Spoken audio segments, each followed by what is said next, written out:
दर्शक बंधु प्रणव प्रकाश दास ओरफ बबी दास एबे कौन करुथिबे?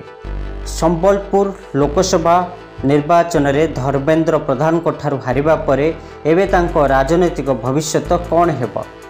कोरोई विधानसभा आसनरू तांको माता हारिबा परे एबे सेठारू से कौन करिवे? एहाकु नै अनेक लोकों मनरे उद्वेग देखा देछि। केही केही कहउछन्ति भैरव कार्तिक पांड्यान बबी दास को जानी शुणी हराइछन्ति।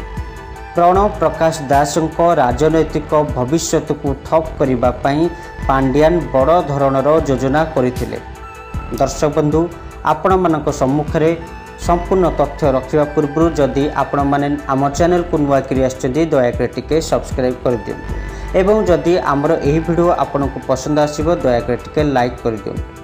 दर्शक बंधु बीजेडी सांगठनिक संपादक प्रणव प्रकाश दास बिजु जनता दलर जड़े टाणुआ नेता अटंती।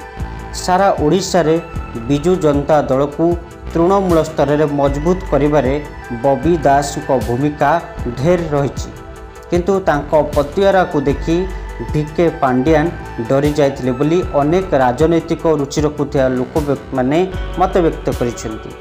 अनेक राजनैतिक व्यक्ति माने कहती जे पांड्यान ओडिशार सर्वे कराइथिले बिजु जनता दल संख्या गरिष्ठता हासिल करि पारने, तेणु एही मौका बबी दास को विधायक प्रार्थी न करी संबलपुर लोकसभा आसनरू पांड्यान ठिया कराइछन्ति। भीतर महलरू सबुबले बिजु जनता दलर कर्मी माने कहि बुलुथिले नवीन पट्टनायक उत्तराधिकारी हेउछन्ति प्रणव प्रकाश दास।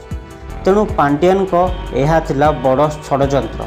सेतिपई दलर मुखपात्र सस्मित पात्र एवं मानस मंगराज को सबु दायित्व दिया जाउथिला। धीरे धीरे प्रणव प्रकाश को पावर बिजु जनता दल रे कमी जाइथिला।